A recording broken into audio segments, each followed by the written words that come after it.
Good morning everyone, welcome to our class. तो आज की क्लास में जो है हम आगे का स्टार्ट करते हैं। ठीक है, होप आपने जो है सिंपल है ना क्वेश्चन मतलब जो है टोटल आउटकम वाली चीजें वो निकाल ली होगी आपने। ठीक है, हम स्टार्ट करते हैं। सबसे पहली चीज तो हमारे पास देखो टाइप्स ऑफ इवेंट पढ़ा देता हूँ मैं, जो आपका नेक्स्ट टॉपिक है वो है टाइप्स ऑफ इवेंट। ठीक है, इवेंट यानी कोई सी भी चीज जो ओकर हो रही है हमारे पास में, हम उसको इवेंट बोलते हैं। आपने क्लास 10 में पढ़ रखा है, मैं डिटेल में नहीं जाऊंगा इसके ज्यादा। ठीक है, सबसे पहला हमारे पास में जो हम पढ़ के आ चुके हैं वो है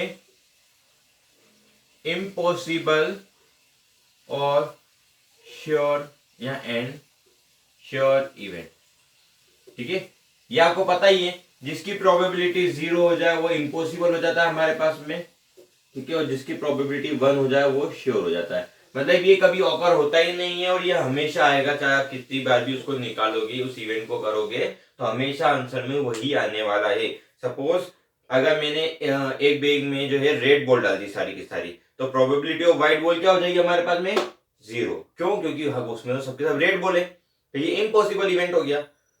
श्योर इवेंट कैसे होगा? कि अब मैंने बोला प्रोबेबिलिटी ऑफ रेड बॉल्स, क्या बोला मैंने? Probability of red balls. तो रेड बॉल्स तो सारी की सारी रेड बॉल्स ही है, तो हम कभी भी उस बैग में से कुछ भी निकालेंगे तो हमेशा रेड बॉल ही निकलेगी ना। तो ये क्या हो जाएगा हमारे पास में? श्योर इवेंट हो जाएगा। ठीक है, क्लियर है इतना? इसके बाद में जो सेकेंड है आपके पास में वो है सिंपल इवेंट।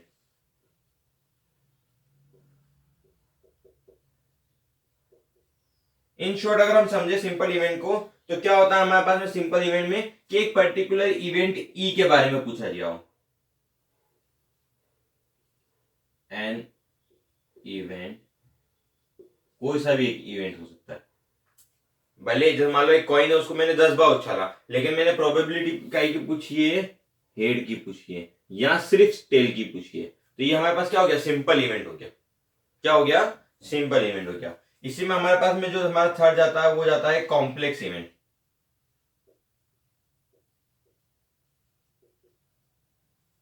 या फिर कंपाउंड, सॉरी कॉम्प्लेक्स नहीं, कंपाउंड इवेंट। ठीक है, कंपाउंड इवेंट क्या होता है हमारे पास में? तो कंपाउंड इवेंट जब हमारे पास में एक से ज्यादा चीजें पूछ ली जाए, ठीक है, उसको हम क्या बोलते हैं?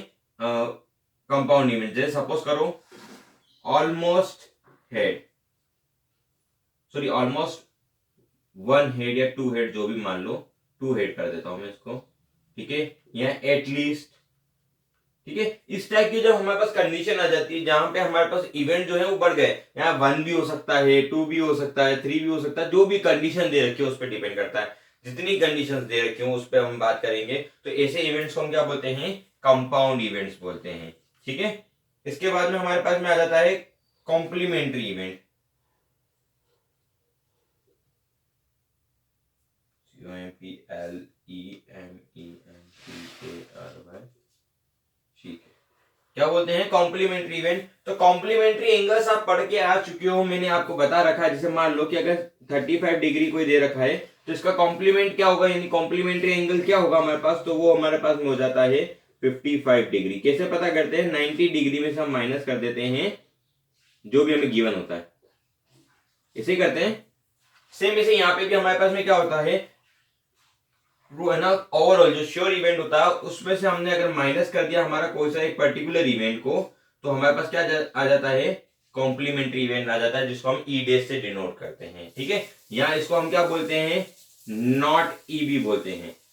ठीक है, आगे बात समझ में? हम ये निकाल के आ चुके हैं क्लास 10 में, हम उसको नॉट ई बोलते थे, इसको हम ई डे से भी डिनोट कर सकते हैं, और इसको हम क्या बोलते हैं? इसको हम बोलते हैं कॉम्प्लीमेंट्री इवेंट। ठीक है, बहुत इजी चीज है ना। इसके बाद में हमारे पास में आ जाता है ए और बी, दोनों इवेंट के लिए बात कर रहा हूं ना, ए और बी, इन दोनों इवेंट के लिए मैं बात कर रहा हूं। तो बेटा ये चीज हम सेट्स में पढ़ के आ चुके हैं। तो ए और बी को हम क्या बोलते हैं? ए यूनियन बी बोलते हैं। क्या बोलते हैं? A union B. मतलब इसका जितना भी होगा हमारे पास इवेंट का, इसका जो भी होगा उसका यूनियन कर लेंगे हम। यूनियन आपको पता ही है, वापस बता देता हूं मैं एक और बात। मान लीजिए हमारे पास ये है ए सेट, ये हमारे पास बी सेट है, तो ये जितना ए यूनियन बी में क्या आ जाएगा हमारे पास में, इनको पूरे को मिला लिया तो ए यूनियन बी हो गया हमारे पास में। ठीक है, आ रही बात समझ में?